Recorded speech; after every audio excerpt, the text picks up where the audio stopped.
Je m'appelle Xavier Renoux et je fais partie d'un collectif qui s'appelle les Désobéissants et qui forme aux techniques de résistance non violente.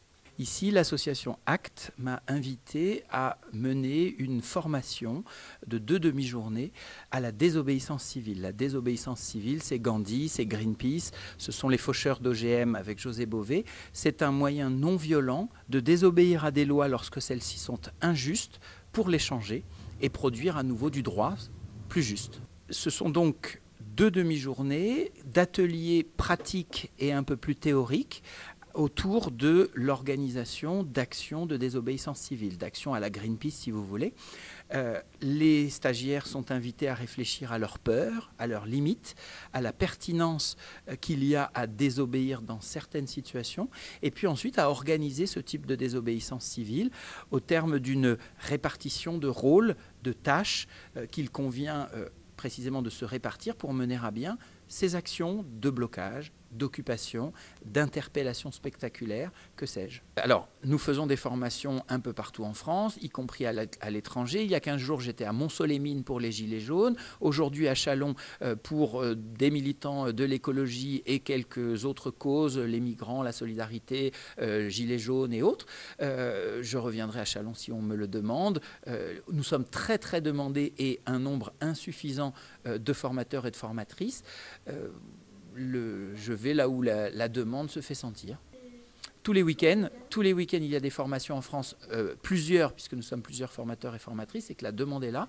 Et puis aussi régulièrement en semaine, à la demande de syndicats, d'organisations non gouvernementales qui se battent contre des multinationales qui polluent ou qui maltraitent leurs travailleurs, que sais-je. Donc les gens qui veulent apprendre à désobéir sont nombreux. La plupart sont plutôt disponibles le dimanche, quelques-uns en semaine, en journée, le soir, etc.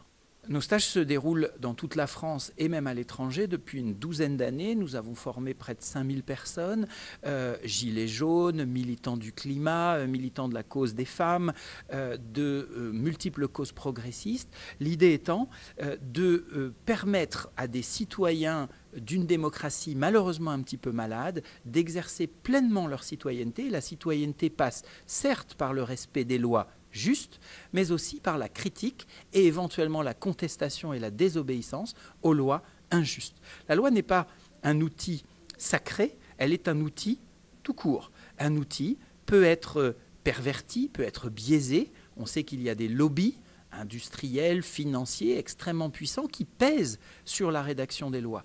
L'idée étant que nous avons un devoir d'obéissance aux lois justes, celles qui servent le bien commun, et au nom de ce même devoir, nous avons l'obligation morale de désobéir aux lois injustes. C'est comme ça que sont nés le droit du travail, le droit de manifester, de faire grève, les droits des femmes, le droit de l'écologie. Il a fallu que des gens désobéissent de manière non violente. On n'est pas obligé de tout casser quand on désobéit. On refuse simplement d'appliquer des lois injustes. On refuse simplement de se comporter comme on attend que l'on se comporte, c'est-à-dire de manière docile. Et cela produit du changement, cela produit de nouvelles lois meilleures. C'est Gandhi, c'est Martin Luther King, c'est le combat contre l'apartheid en Afrique du Sud hier, en Israël aujourd'hui, etc., etc. Aujourd'hui, les raisons de se mettre en colère et d'apprendre à exercer pleinement ces devoirs de citoyens, y compris dans la désobéissance civile, sont très nombreuses. Donc on trouve dans nos formations des jeunes, des moins jeunes, des travailleurs, des gens qui sont au chômage, des gens qui sont dans les ONG, qui sont des associatifs, qui sont des militants du service public, des usagers ou des travailleurs du service public, des gens qui viennent de la cause environnementale, de la cause animale, des gens qui sont solidaires des peuples qui sont martyrisés au Yémen, au Tibet, en Palestine, ailleurs.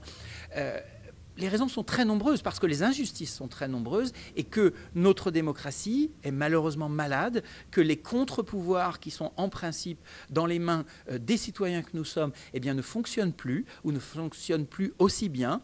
Quand les Gilets jaunes expriment par exemple une colère éminemment légitime autour de fin de mois, difficile, on leur envoie un niveau de répression complètement disproportionné.